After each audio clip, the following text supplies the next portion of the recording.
वैशाली की नई नई शादी हुई थी। वैशाली के ससुराल में उसकी सास कुंती, पति मोहित और ससुर रहता था। वैशाली, ओ वैशाली।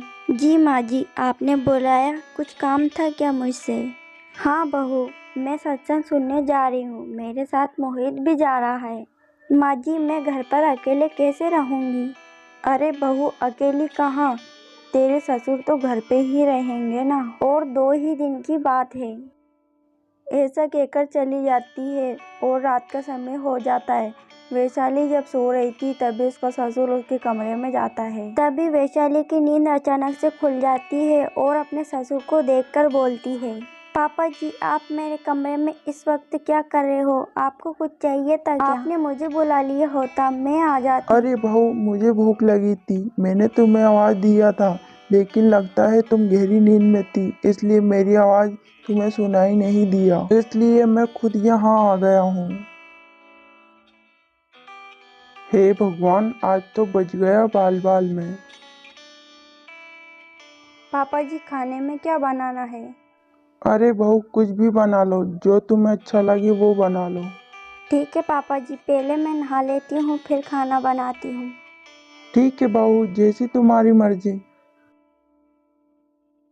पापा जी, आप मेरे कमरे में क्या कर रहे हो?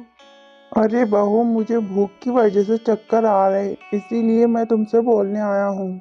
थोड़ी देर बाद उसका पति और सास वहाँ आती है।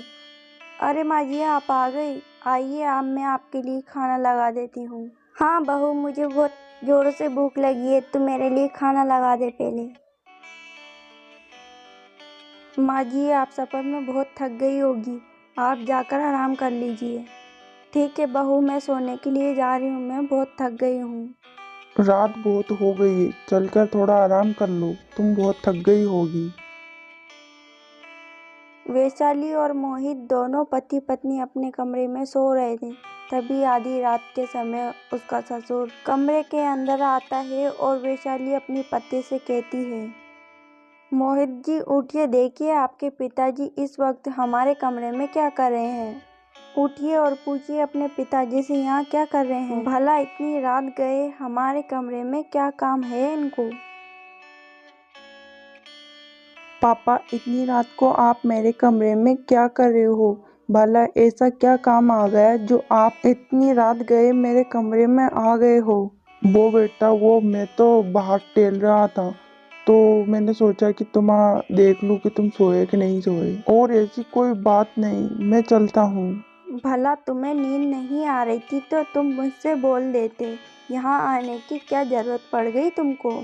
माँ जी, मैं बहुत थक गई, मुझे नींद आ रही है। पापा जी, आप मेरे कमरे में क्या कर रहे हो? आप बार बार मेरे कमरे में क्यों आ रहे हो? आखिर चाहते क्या हो?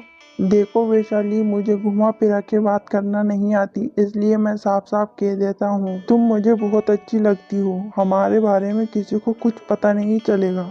पापा, मैंने सोचा नहीं था कि आप इतनी घटिया सोच रखते हो, वो भी अपनी बहू के लिए। पापा, आप इतनी नीच हरकत कैसे कर सकते हो? मुझे अपना बाप कहते हुए तुम्हें शर्म आ रही है?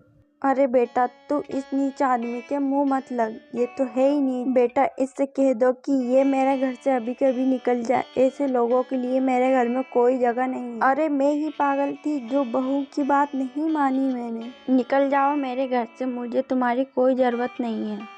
माँ जी, मैंने आपसे पहले ही बोला था कि पापा जी की ऐसी हरकत है, लेकिन आपने मेरी बात नहीं मानी। अब देख लिया ना अपनी आंखों से। बहू, मुझे माफ कर दे, मुझसे बहुत बड़ी भूल हो गई, मैं जाने अनजाने में तुम्हारे बारे में क्या क्या सोचने लगा, मुझे माफ कर दो, मुझे अपनी गलती का एहसास हो गया है, मुझे ऐसा नहीं करना चाहिए था। बेटी, मुझे अपना पिता समझकर माफ कर दो, मुझे मेरी भूल पर पछतावा है, फिर कभी तुम्हें गलत नज़र से नहीं देखूंगा, हमेशा अपनी बेटी की नज़र से ही देखूंगा। वैशाली के ससुर को अपने किए का पछतावा होता है।